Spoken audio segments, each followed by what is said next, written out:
On this episode, we're going to talk about quote-unquote price gouging, looting, a little bit on 9/11, and maybe a little bit more. So stick around on this episode of Trend Chat.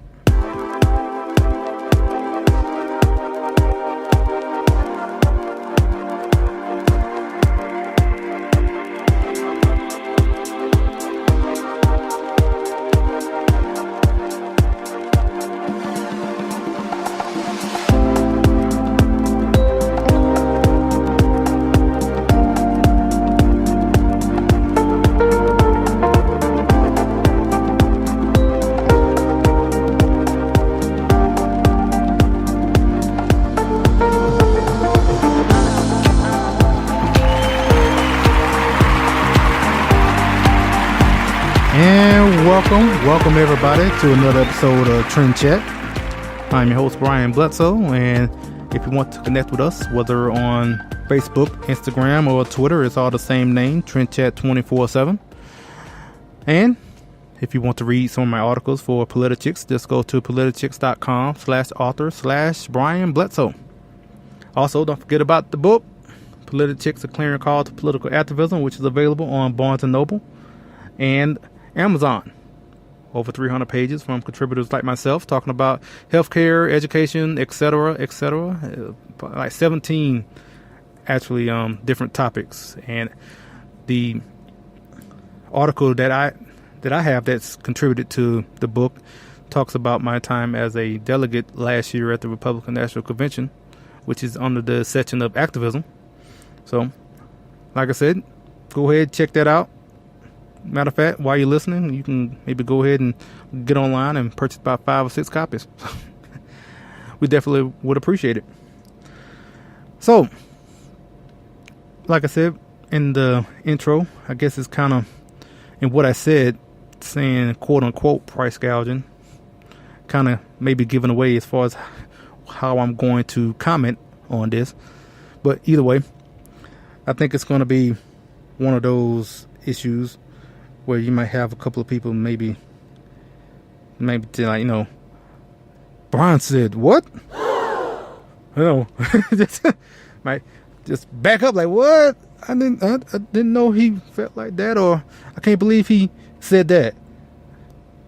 Or maybe say, oh, he just heartless or whatever. Like, yeah, I mean, anyway, I'm going to say it anyway, but I'm just kind of picturing how people are going to receive this. So, that being said, before I get into that, yesterday was 9/11, and well, this is the 16th, I guess you could say, anniversary. I guess in saying the word anniversary just make it seem like it's, well, I guess it could mean good or bad, but yeah, it's been 16 years since the Twin Towers was hit, and over 3,000 people in total lost their lives that day.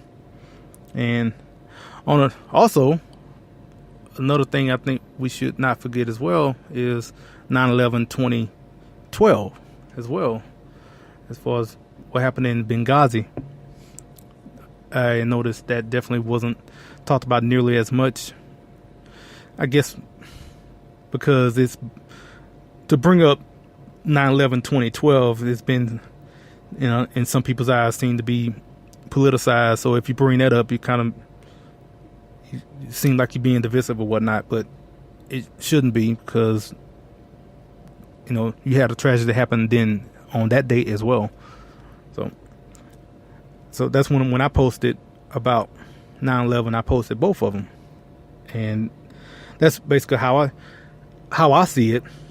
Now, I know a lot of people were talking about yesterday as far as where were you on 9/11, because it's definitely one of those moments where you know where you were when you heard it, unless like some wasn't even born, or maybe just too young to remember. But I know where I was. Quite, long story short, I was at home in Alabama. I was 21, and it came on the news, and I really didn't know how to, I guess, to take in what I'm seeing. I really didn't understand it. I'm seeing it, but I'm like, like, what is going on?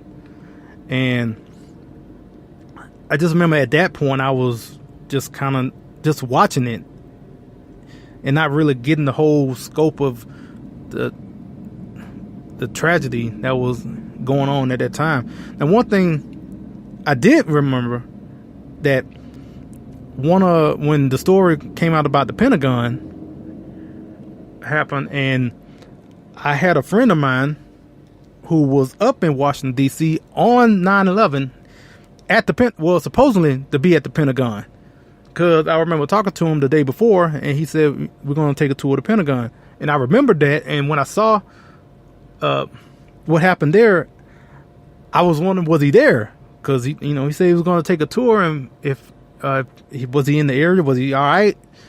But actually, turned to find out, he didn't even go to the Pentagon, because he spent up all night playing, what was it, EA college football, playing video games.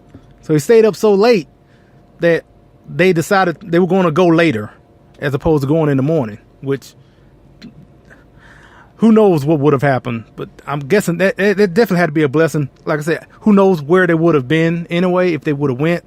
But yeah, that's basically, for the most part, what I remember about 9/11 on the day of. Now, the events afterwards and everything, that went after that, it's,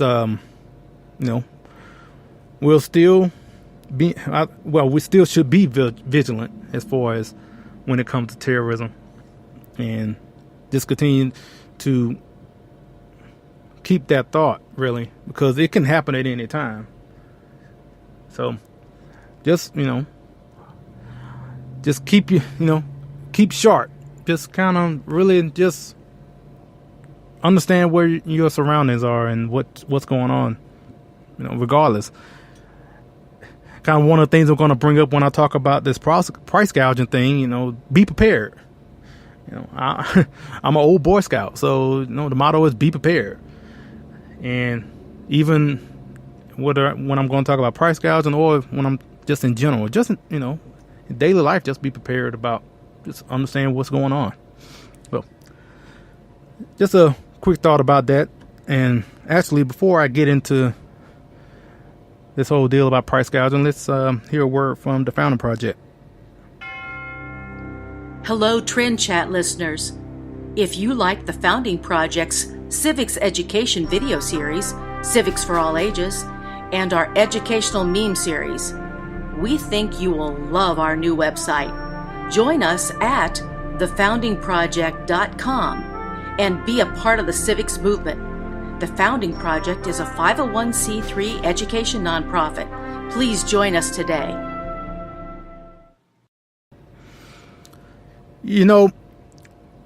When a catastrophe hits, that really tests a lot of things in your life. It can test your faith in God, or if you didn't have faith in God, it tests that as well. It can test your philosophy on, I guess, your economics, your faith in humanity as well. And I feel like when we talk about price gouging, I think this is one of those tests. And I feel like it kind of, when we have this, I guess, catastrophe or natural disaster that happens, our rationale tends to kind of go to the side, and we kind of run on emotion a little bit. And I think when we talk about this particular issue, I think this is where even people who are conservative, tend to, I guess, think more on emotion than they do on as far as the rational, the logical part of this.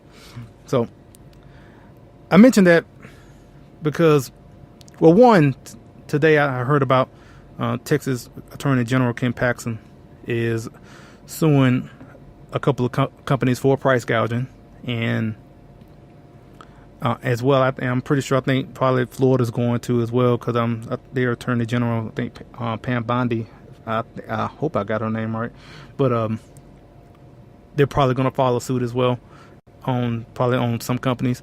Now, first off, before I even get into any of this, I do want to say, if these laws are in place, so regardless of how I feel or anyone else feels, the laws are in place. So if you went ahead and still did it, then you get what you get, because you knew that these laws are in place and you still went ahead and decide to do what they consider price gouging, and then you just gonna have to pay the penalty, whatever that is. So first, I do want to say that. That being said, if I guess we were putting this to a vote, I'm against these anti-price gouging laws. I mean, because it basically just increases the government control of goods and services. And I'm not for government control any other time. So at this point, I'm not for it either. So that's one reason for me why I'm against it. So, how someone sells, their product, whether it's high or low, that's one thing I think I want to make sure that people know, whether it's higher or lower. So if you talk about higher, it's considered price gouging. It could be lower. Someone could give it away if they want to, but it should be up to them if they want to do that. If they want to sell it for cheaper, that's on them. They should have the right to sell it either higher or lower. And the thing also, well, I guess another thing also, when I'm talking about how catastrophe can test, things in your life, it also can test how you feel about personal responsibility, because it's on us to be responsible enough to, as I go back to what I was saying before, be prepared before the tragedy hits, before this natural disaster comes. It's up to us to be responsible enough to already have these things ready. Whether it's an emergency fund to take the trip out of the state, or to have the water already, or to have food, or whatever it is, to have the resources that you need. You should already be prepared and be responsible enough to already have that before 2 days before the hurricane is going to hit. So that's also should be on us to be more responsible. But also, this is when you see these, like the fluctuation of prices during this time. It's also kind of a glimpse, not to this extreme now, but it's a glimpse as far as how a free market will work. And in saying that and seeing that, I think a lot of people don't really like what they see, because this is kind of how it would work as far as if you had a real free market in the in this country. Like I said, it wouldn't be to this extreme, but you would have maybe someone selling water for $29 there. Okay, someone else has it for $20, then that other place might bring it down to try to compete with the other one that had it for $20. Then if you have someone else further down the road selling for $14, then it brings it down even more. It just depends on. It's kind of one thing I've been bringing up on Facebook is that the rules of supply demand do not change within a emergency situation. And having this situation go out like this, and then having the prices with this, whether you were having $8 gas or whatnot. The thing about it, like I said, it's about being prepared before it has gotten to this point. And plus, it's not like where you have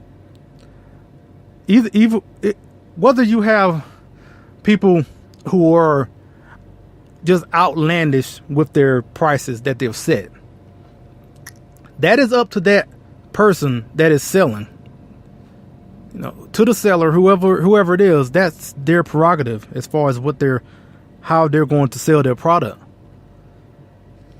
And having these laws, like I said, just because it's a emergency situation does not make it to where the government should come in and basically not so much seize your property, but to basically regulate how you sell whatever your product is. And that's why I say I feel like it's one of those instances where a lot of people, like, you already have a section of people already wouldn't agree with free market capitalism anyway. So they're not gonna, they can care less about these laws, because they would love these laws. They would like price control, not during an emergency situation. They would want price control, in it all the time. So, not those people, even people who will say that there are free market capitalists, but when you have these situations, all of a sudden it's like, oh, well, we need the government to come in and regulate. Well, what happened? I mean, it's kind of easy to say that you're a free market capitalist when you don't really have to live it out, because in this country, we don't have a free market. It's not free market capitalism here. So you don't really have to live that out. And it's easy to read about it, and to, even when you're reading about it and seeing that, okay, yeah, I actually agree with this, but then to actually have to live it out and see it in practice, it's not going to be as rosy and wonderful as you probably think it's going to be. And that's one thing for that I tend to get upset a little bit about, because I'm not the type of person, as far as whether we're talking about limited government or like free markets or anything like that. Some people tend to want to talk about these ideas and make it seem like it's going to be this utopia. And that's very misleading. Even though you may think it's right, and I believe these ideas are right, it doesn't mean that it's going to be great. That's like very happy, especially in the beginning, because most people don't know what to do with themselves if they really have to live in a free market. And I'm saying that for myself as well, because I haven't lived in that. But I do believe that these ideas are right, and understand that if we did live through these ideas, there will be a lot of growing pains. Let's put it that way. If we had that. So that, I don't like to promote the idea like, oh, if we did this, it's going to be all sunshines and rainbows. No, there's going to be some trial and error going on, especially at the beginning, because nobody in this country has any idea how it would be to live in a free market system, and we wouldn't know what to do with ourselves. I'm pretty sure about that we would just freak out if we really broke it down and had a real limited government, small government, and it had to be responsible for a lot more of our lives. It would be a real shock to the system. I can guarantee that. And so, so don't believe it when someone said like it's gonna be just so peachy if we did have that. No, it's the right thing to do, but it's gonna take some time to get to the point to where it's where you can get familiar with knowing how to basically be more responsible for yourself, basically. And it's just something that I kind of went off my little script, because I had so much to talk about. I actually wrote out a little bit. I normally don't do scripts. I don't have one now. I kind of have like bullet points, but the thing about it, I had so much I want to touch on, and here I am going off on a rant that I didn't even write about or even put a bullet point towards. But anyway, back on script. How people are reacting to, how people are reacting to, price gouging and all, and basically when you say price gouging, that is a negative term, because you're trying to make it seem like that the people who are doing it are just, or basically evil, in which that could very well not be the case. Now, there could be some people who are just really just taking advantage. That that definitely can be happening, but that shouldn't be just assumed just because prices have went up. So that's why I said quote unquote price gouging, because just to say that it's just something to try to make it seem, something nefarious is going on. And, how people are reacting to this, it's kind of the reason why I'm not confident that we will ever really have what I've mentioned just then about limited government, having a free market system. I don't think that I'm not confident at all that we'll ever get to that point, because how people are reacting to this, and I can see kind of how, we having like all these different federal programs, whether you're talking about Obamacare or just taxes in general, how people are reacting to these emergency situations where you basically have got hit in the face with how free market would work. And a lot of people probably don't like that, and they'll see it and then they might be turned away as far as not wanting to be all for this limited government, because they see what it can possibly turn into. And so by seeing how people are basically posting on social media about everything, they're posting all the prices and everything and being outraged. And this is why we will always have big government, basically. I mean, because the majority of us, and I'm talking about people, like I said, you already have people who want price controls, who basically want big government anyway. But then you also have people who are, who consider themselves conservative, who kind of, whether they know it or not, are kind of falling into this trap as far as wanting big government as well in this sense. And even though you might say it's an emergency, but still it is government control. Just because it's an emergency, it's still government control coming in, basically regulating how someone should sell a product. So now,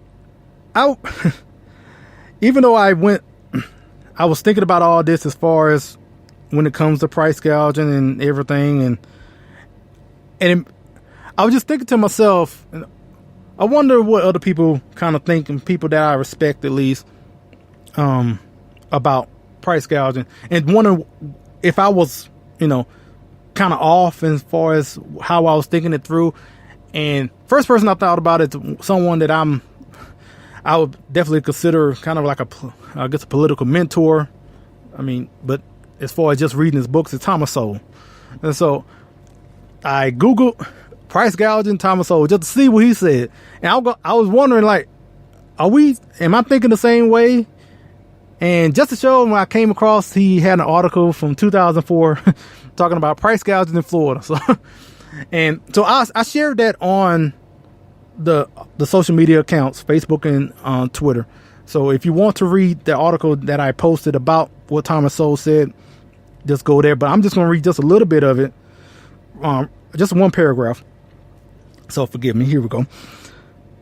Quote unquote. Price gouging is one of those emotionally powerful and economically meaningless expressions that most economists pay no attention to because it seems too confused to bother with. But a distinguished economist named Joseph Sumter once pointed out that it is a mistake to dismiss some ideas as too silly to discuss, because that only allows fallacies to flourish and their consequences can be very serious. Now, there's obviously more to the article, but I just wanted to read that little part of it. And so, but in reading it, basically, Thomas Sowell's kind of a lot more eloquent than I am saying it right now, and saying about price, these anti-price gouging laws are basically, or just infringing on on free market capitalism in a way. So I guess that's my rant for that. I could basically go on to the next, topic, which is looting. I don't know how much I'm going to talk about that, but before we get to that, let's have another word from the Founding Project. Hello, Trend Chat fans. The Founding Project invites you to experience our latest resource to take civics to citizens, TFP's new website. Visit us at www.thefoundingproject.com. Be a part of the civics movement with The Founding Project. The Founding Project is a 501c3 education nonprofit. Join us today.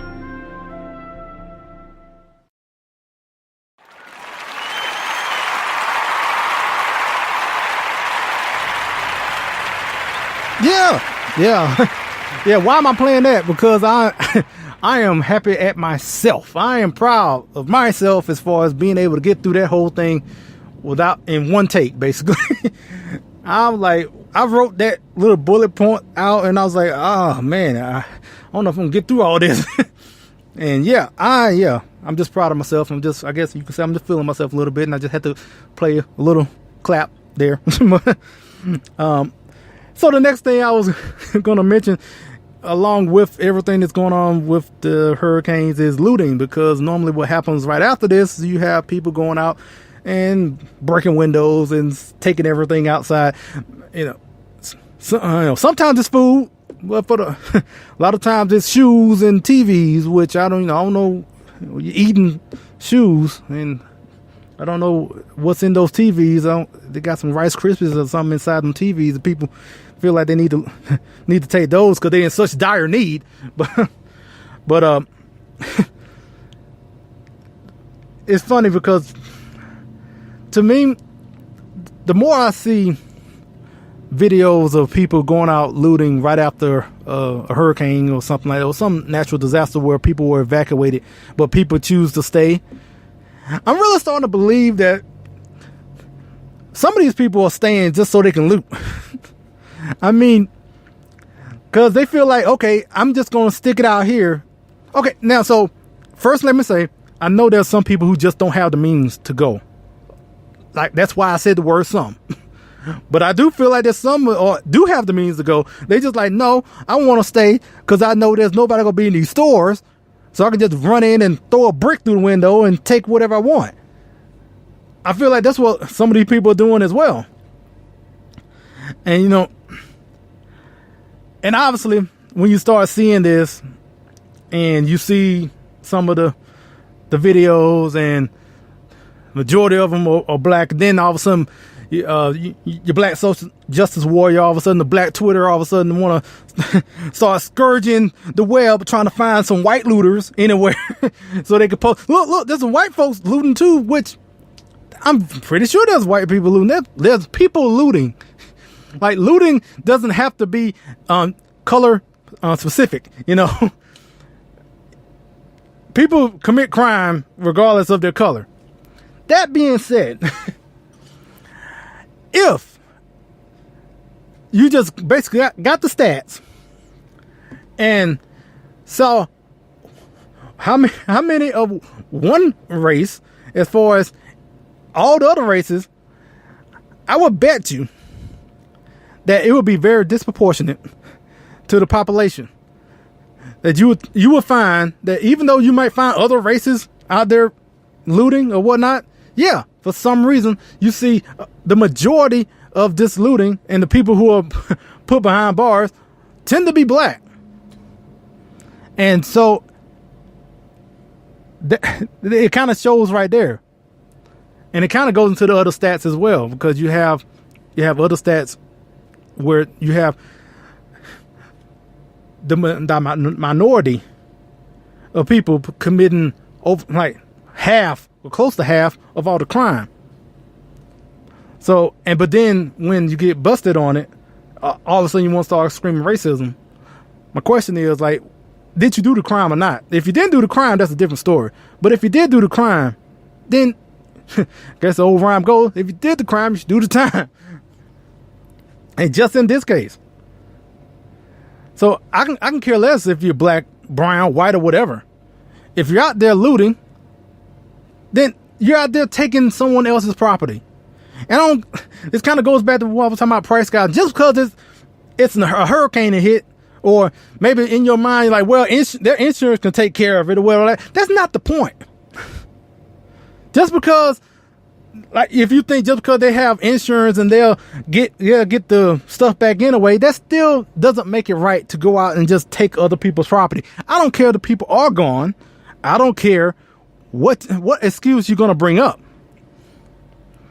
I mean, so people, I guess one excuse people bring, like, well, I guess because they can't afford it or whatnot, or because these Jordans are $100, so they feel like justified to where, well, I guess I should be entitled to take this because it doesn't cost this much to make this shoe. Well, that's not the point.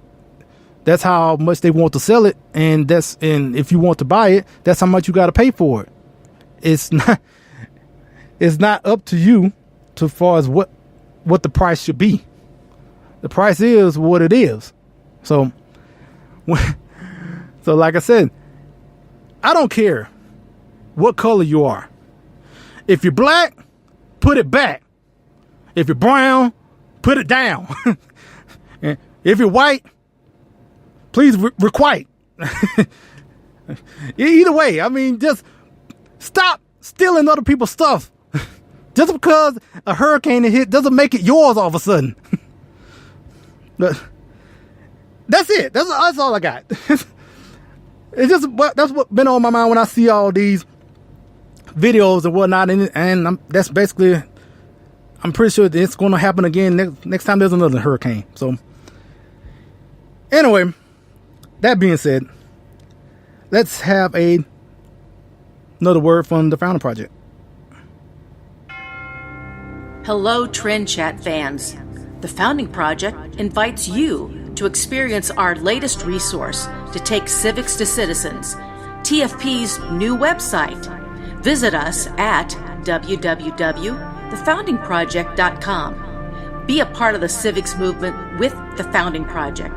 The Founding Project is a 501c3 education nonprofit. Join us today. Yeah, so look at there. I was able to get all my points out and still have a little bit of time. And so here's the little more that I mentioned at the beginning of this. I want to play back this interview that I recorded almost a month and a half ago. I played it on Trend Chat. I did play it on here, but I had to cut it because I misjudged the time. And it's really been sticking in my mind to, like, I really feel bad that I had to cut this off. And I wanted to make sure I played all of it. And so since I have the time, I want to play it now. And so this is the president of District Media Group, Beverly Hallberg.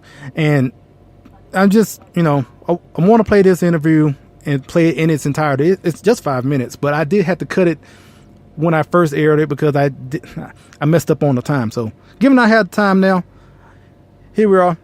Here's the president of District Media Group, Beverly Hallberg. Hello, this is Trend Chat, and we're here at the Western Conservative Summit, and we're here with the president of District Media Group, Beverly Hallberg. How are you doing? I'm doing great. How are you? Now, I want to first say I'm a little bit nervous doing communication with you because your podcast is called Filler Words, and hearing your podcast and knowing what you're talking about as far as trying not to say like. Now, I'm a little bit nervous in saying this because I know you're hearing me right now.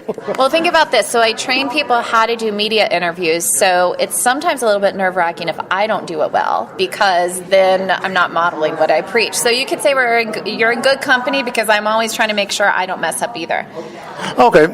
Yeah, so I was wondering when I was watching your presentation and you used the word filler words on there, and I was like, oh, I don't see anything about the podcast. So tell us about the podcast. So Filler Words is a podcast I'm doing with Michael Pratt. We do it in Washington, D.C. Our motto is, it's the best podcast ever, So what we do is he works in digital media. I work in broadcast media. We've known each other for years. We have a love of communication. We're both conservative. And so what we do is we'll take issues of the day, obviously a lot that are political, but we also focus on sports interviews. We'll focus on trends in digital media and try to inform the audience on, here's an example of what you shouldn't do. Here's something that went really well, so that people have a place to turn to just on overall communication strategy. Okay, and there was one thing that you mentioned that I am pretty much interested in wanting to hear. How do you educate people on policy without sounding condescending? Because that's something for me that I definitely need to know myself. Well, one of the things that we covered in our lecture today, which I think hits home on that, is it's really about connecting to what people care about first. So we could get into a ton of detail on a wide variety of policy issues, but if people don't think that you care about them and what they're going through, none of it matters, right? So part of it in chatting with people, it's listening about what do they care about, what do they currently face with their healthcare situation or with their taxes or with their job, and connect to how your policy actually would benefit them.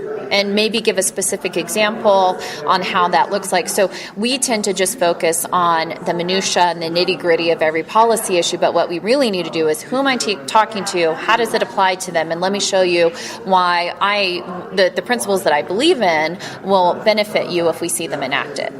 Okay, and maybe 3 years ago, I did a bit of a media training with District Media Group, and I found out how I definitely lacked in as far as being myself on camera, and now with your podcast and everything else, it definitely has helped me in many ways, with whether it's on email or just on social media. I just want to say that also, that y'all have been a great help as far as my communication. Might not sound so well right now, but thank you. Well, that means a lot. So I have a great team, and we all love communication, and we want people to communicate well. So it means a lot to even hear you say that it's been beneficial to you. And even Filler Words podcast, which is a newer thing. We've had, I think, 4 or 5 episodes, and we're going to be gearing back up again in September. So it's just really encouraging to hear that it's been beneficial. Yeah, so what all else are you? Now, see, I just said I just noticed that. Well, you can get the Filler Word app, which we talked about in the presentation today, but for listeners out there, you can spell it UMMO. It's a Filler Word app. Our next podcast, we're going to be monitoring the filler words of Michael Pratt and myself. I will say I tend to do a little bit better than he does. He doesn't mind if I say so, but we're both always trying to work on it. And yeah, we don't know exactly what we're going to start covering in September because it depends on what's going on in the news. So we always try to remain current, use current examples in order to illustrate the communication techniques. But I'm really excited. We have a lot of guests that we're going to be interviewing. So bringing experts on to talk about how they work in social media or pitching people. So we have somebody coming up who we're going to interview talking about how do you write a good op-ed and how do you pitch yourself to do media interviews. So we're going to be bringing experts on in the fall. So we're excited about that. Okay, and I guess the last question is, are you still on cloud 9 about your Warriors? Thank you for asking. Yes, the Golden State Warriors, very, very excited about their championship. My dog is named Draymond Green, so I am a big fan. And we'll say very excited. It's the first time after this trip in Colorado, I head to California, to the Bay Area where I'm from. So I get to officially celebrate with my family because I haven't been back since the championship. So there could be watching the finals together, celebrating with the family. So the celebration has not ended, is what I'm saying. Very, very excited. All right. I guess how to get you on social media and everywhere. Yeah, so you can follow District Media Group on Twitter at District Media DC, or me personally at Bev Hallberg. If you're interested in our newsletter, you can go to districtmediagroup.com, sign up for our newsletter on the homepage. The Filler Words podcast is on SoundCloud, it's on iTunes, so you can download it there. And yeah, or you can Google my name and you can find it all somehow. All right. Thanks so much for your time. Thank you. Yep, man. Thanks to Beverly for her time. And she mentioned it in the interview that Filler Words is back running here on what is it? September. I really forgot what month it was that fast.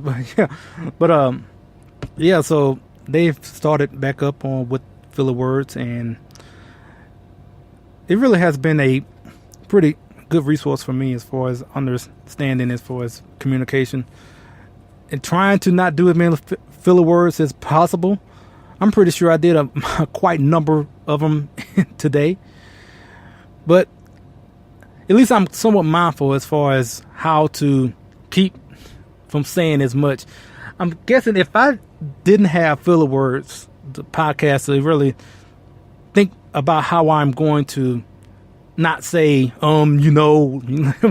whatever, I'll probably be doing a lot more of it. So I really appreciate them. So, like I said, they are on SoundCloud and iTunes. And it's a pretty good podcast, and I really like it. And I encourage you to check it out as well. So, we're here at the end. I appreciate everyone listening. I really do. I really want some... I don't really mention this too much, that I want feedback as far as the podcast, but given the subject that I talked about, I really want to know what a lot of people think on this, and whoever is listening, let me know. I want to know how you think about whether it is price gouging or looting and whatnot. Let me know what you think. And I guess go back to what I was saying as far as the social media accounts, whether it's Facebook, Instagram, Twitter, it's all Trend Chat 24/7. And, leave a message. Let me know what you think about these issues. And so, trying to think, I'm guessing they're not going to, it probably won't be a show on Thursday, I'm pretty sure. So we'll probably be back next week. Unless I have something. I guess I could just say to be continued, because it could be sooner or later. Who knows? I might have a rant that I just can't let go. I gotta get it off my chest and put it on the program. So with all that being said, I'll just say until next time, we will chat with you later.